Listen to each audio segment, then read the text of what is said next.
What in the world happened here? Standard police procedure, you know, Cap.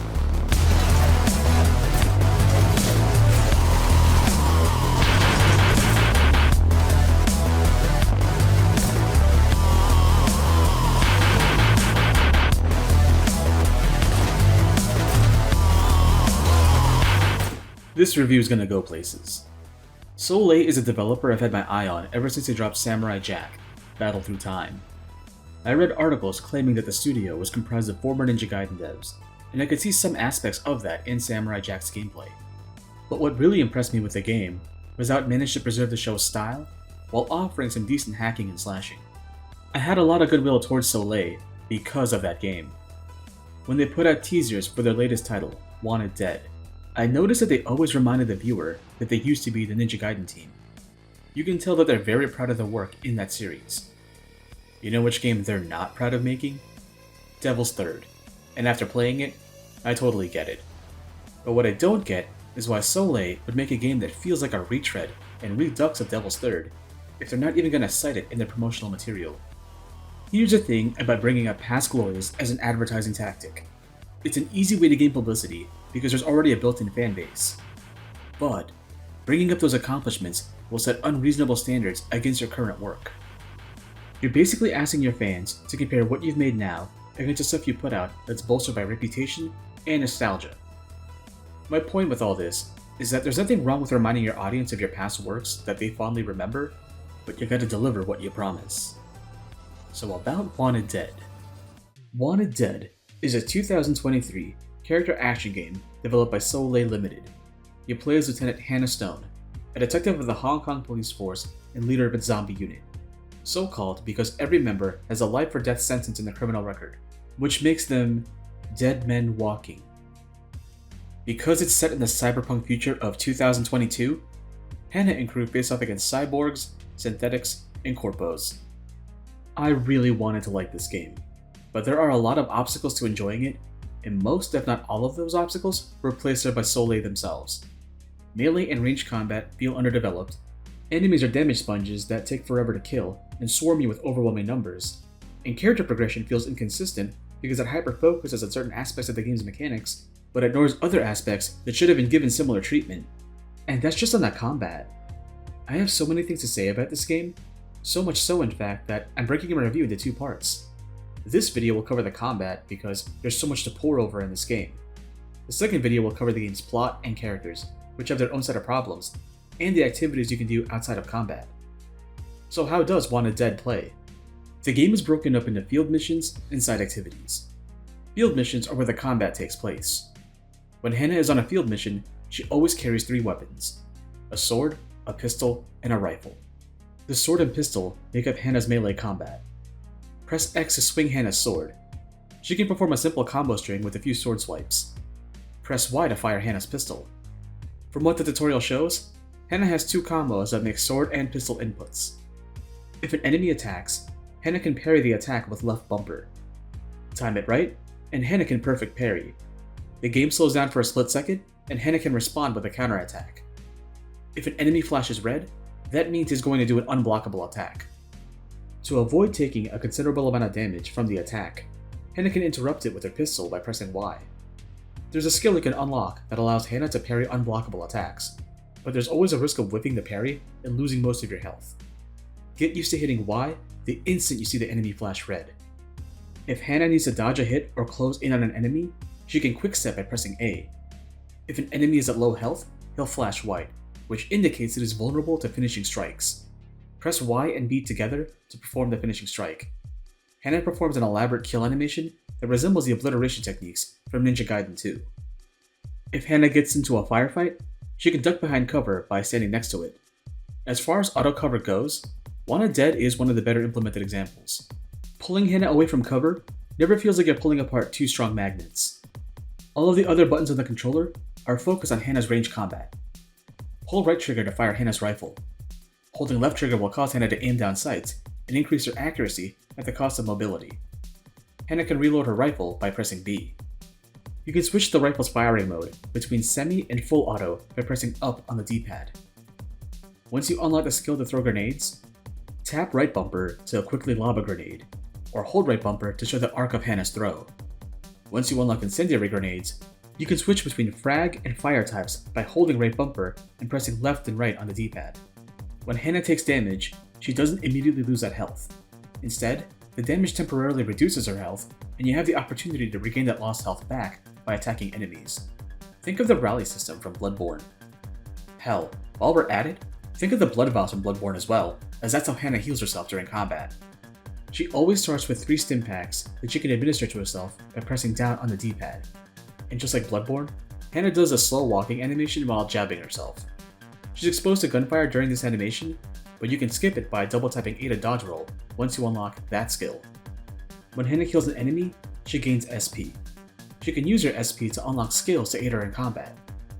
There are 3 skill trees available, and each tree focuses on different aspects of Hannah's combat. The leftmost tree grants Hannah more attack options and allows her to perform finishing strikes on enemies who are missing limbs. The first skill you unlock is bullet time. You're probably thinking this is that Max Payne slow motion mechanic, but you're wrong. That's another skill. As Hannah gets kills, she fills up a meter. When it's full, press L3 and R3 at the same time. Hannah does McCree's ultimate and causes most of the enemies around her to flash white, which means she can chain finishing strikes on all of them. Once you unlock the skill, you can use a meter to activate bullet time for your rifle by pressing R3 while holding left trigger. It's good for focus firing single targets. Although Wanted Dead is a single player game, Hannah is always accompanied by Zombie Unit. She leads a 4-man fire team that features Doc, Cortez, and Herzog. Doc is the team medic. If Hannah goes down during a fight, he can pull her from the brink and give her a second wind. But if she goes down again, the game resets to the last checkpoint. Upgrading the team skills tree grants Hannah an extra stim pack and full bullet time meter when Doc rescues her. Cortez is the team breacher. This doesn't have any actual in-game benefits and is only apparent in a few mini cutscenes in the first mission. His in-game assist is to chuck out a single enemy whenever it feels like it. Herzog is a team marksman. His in-game assist is to use a sniper rifle on a single target whenever Hannah calls on it, which is also a random event. Every now and then, he'll split the teams up into 2-man squads. If Doc isn't paired up with you, you won't get a revive if you go down. On paper, the combat sounds very robust. On paper.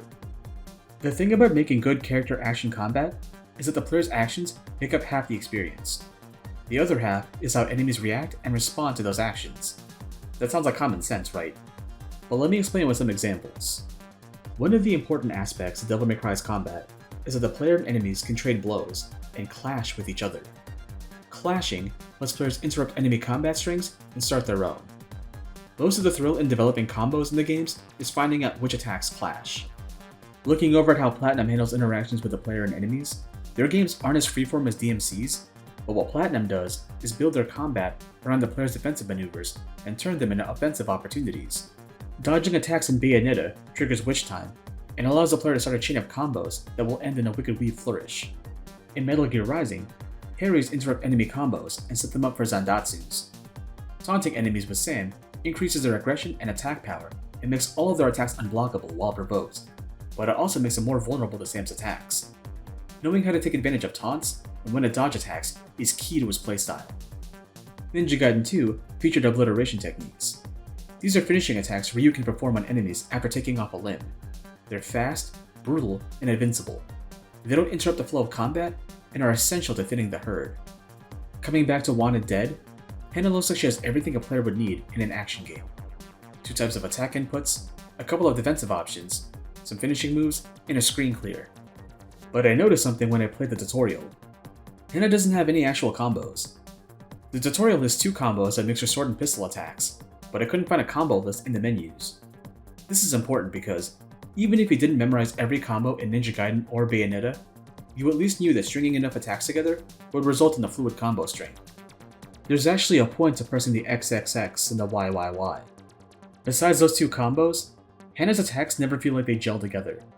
There's always some kind of hitch you feel when mixing up attack animations, like they weren't meant to cancel into one another. You can sort of feel this if you equip a side weapon in MGR and use it during Raiden's sword attacks, but it's fine in that game because those are side weapons, and not meant to be the main form of attack. Hannah using a sword and pistol as her signature weapons could have distinguished her from her contemporaries, but I can't stress enough how unsatisfying it feels to link attack inputs in this game. I'm glad I played Devil's Third before taking on Wanted Dead, because I can say with certainty that the enemies have inherited the worst aspects of Devil's Third. Enemies will either focus on melee or ranged combat. You can treat the game like a standard cover shooter and get behind cover to shoot the gunmen, or run up to them with your katana and cut them down. You can use your rifle or pick up an enemy's gun as an alternate and switch between guns by pressing left or right on the D-pad. Melee enemies can withstand your sword attacks a bit more than gunmen, but they also have an unblockable attack that you need to disrupt with your pistol to avoid damage if you haven't upgraded your parry. I said in my Devil's Third video that the game overwhelms the player with enemy numbers at every encounter, which is antithetical to how Ninja Gaiden paced out fights, so that you only ever face a maximum of 4 enemies on screen, and then enemies would refill the arena in waves as you thinned out the herd. Wanted Dead continues Devil's Third's tradition of overwhelming numbers, but now the enemies feel even spongier than they did in Devil's Third. They never rise to the level of the mutants in that one chapter, but boy do they get close. And just like every game Soleil has done in all of their incarnations, enemies can and will attack you from off-screen. This isn't usually a problem in Ninja Gaiden, but enemies hit like trucks in this game, and Hannah has a very small health pool that she can never upgrade, so whiffing a few parries can result in a quick death. Speaking of which, parrying doesn't feel very satisfying in Wanted Dead. It's hard to describe, but if you've used Royal Guard in DMC, or the Moon of Mahakala in Bayonetta, you know what good feedback feels like when you get a parry in those games. Even Ninja Gaiden, the game that Soleil wants you to associate with Wanted Dead, has a decent parry that's easy to proc and follow up with your own combos.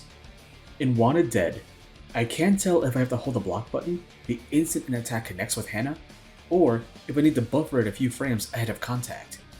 It's most evident when dealing with Riot Shield enemies because their attacks come out much faster than you'd expect, and I always feel like I have to be clairvoyant to catch some of their hits. This wouldn't be so bad if it weren't for the fact that if you don't catch perfect parries, your block stance will break and you'll eat a hit.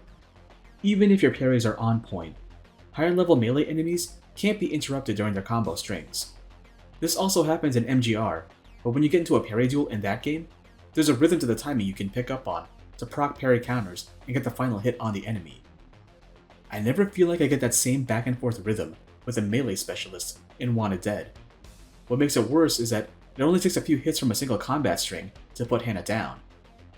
Even the standard issue gunmen in the first mission have this 2-hit melee combo that you can't interrupt because they'll poise through into the second hit. There are upgrades you can unlock to increase the parry window or withstand 2 hits before breaking your block stance, but I never noticed any meaningful change in combat after getting those upgrades. Oh yeah, let's talk about the upgrade trees. Why are they in this game? They basically lock away player abilities that were innate in Ninja Gaiden behind progression gates. They also break the function and purpose of obliteration techniques. If you deal enough damage to an enemy in Ninja Gaiden 2, there's a chance that Ryu will lop off an arm or a leg. Wounded enemies are deadlier than regular enemies because they can pull out grenades and grab Ryu for a desperation attack. To deal with them, you press Y to trigger an obliteration technique. OTs work because wounded enemies move differently from regular enemies, so you can tell at an instant that an enemy is ready for OT without having to see a button prompt over their head or some other visual marker. It's a simple and direct concept. If I cut off a limb, then I can obliterate the enemy. Very easy to read and to react while under pressure. Because Wanted Dead didn't associate severed limbs with finishing strikes, it now takes me a bit longer to recognize that an enemy is vulnerable and I have to mash the inputs to confirm the kill. That certainty is gone now. Sure, you can unlock skills to do finishing strikes after cutting off limbs, but you have to unlock those skills. And there's a separate skill for finishing strikes on severed arms and severed legs. Why? If we're gonna use this skill system, I can think of other skills that could have taken up a slot in the trees. Off the top of my head, Hannah should be able to ninja run through enemy gunfire. If you haven't played the cinematic experience called Metal Gear Rising, holding down the ninja run button allows Raiden and Sam to sprint at a faster pace than our normal walking speed and automatically platform over obstacles. But more importantly, Ninja Run allows them to automatically deflect bullets. This should have been a no-brainer as a skill in this game, because you're always taking chip damage while running towards enemies that are hunkered down behind cover. Another skill should have been that performing finishing strikes recovers health. If you do a finishing strike on an enemy and you've got damage that hasn't been fully removed from your health bar, you'll restore that lost health, but you can never gain back more than what you lost unless you use a stim pack. I guarantee that a lot of the issues in this game's combat could be more tolerable if Hannah had the equivalent of glory kills, because it would incentivize being aggressive and getting in the enemy's face instead of stopping and popping out of cover to jab yourself with a stim pack and getting locked into a walk cycle. The other form of customization in this game focuses on Hannah's guns. Whenever you reach a checkpoint, you can swap out parts for Hannah's rifle and pistol. Soleil put a lot of time into this, and I don't know why they did. Despite gunplay being the second pillar of combat, I rarely use my rifle in the field unless the enemy is out of sword range. And as far as I know, you can't go into first person aiming, so what does it matter what kind of optic is mounted on my rifle? And the pistol is just a secondary attack input, and you barely see it when Hannah whips it out to shoot enemies, so what does it matter what kind of grip checkering it has? This wouldn't be a big deal, but the weird thing is that there's no way to upgrade Hannah's katana. Early on in the first mission, she breaks the display case surrounding a katana with a red saya and replaces it in her loadout. At first, I thought this was going to be a running gag, where Hannah gets a new sword every mission, and that each sword would have better damage to scale with the enemies. But nope, that was a one and done, and it just left me puzzled. Why is there more work put into customizing the weapon I use the least in combat, but there's nothing I can do to replace my melee weapon, or swap it out for a better one? There's technically another melee weapon in the game, but it's more like a power-up than a replacement for the katana. Every now and then, you'll come across chainsaws. Chainsawing an enemy will result in an instant kill. I think Soleil wanted to have these rampage moments where you mow down swaths of enemies and turn the arena into a bloodbath, and it would have been a cool idea, but Hannah swings a chainsaw very slowly, which doesn't make for a satisfying experience. What's worse, she still takes damage from enemy attacks while doing the swing animation. What's even worse is that you can't use stim packs while carrying the chainsaw or get any health back from the kills with it. Every time there's a good idea in the game, it's always followed by several asterisks. Between combat sections, you'll encounter checkpoints indicated by an Amazon delivery drone. Like the dragon statues in Ninja Gaiden 2, checkpoints will fully recover your health, and will also restock your grenades and stim packs. Sometimes, enemies will drop stim packs in the field. Here's a weird quirk of the game. If you have a full stock of stim packs, and an enemy drops another stim pack on the field, you can't pick it up, even if you use up one of your own. You have to walk away from the drop, then walk back towards it to get the pickup prompt. Weirdness aside, at least you can get extra stim packs in fights. I don't think there's any way to restock grenades besides reaching checkpoints, so be sure to space them out during fights. The weird thing about it is that enemies are all too eager to throw out grenades, but the game never considered making grenades a pickup from the fights. When grenades go off near you, the audio will do that deafening buzz sound you hear in every military shooter. Get used to it when the enemy throws out multiple grenades at the same time, because the buzzing noise will stack. Grenade!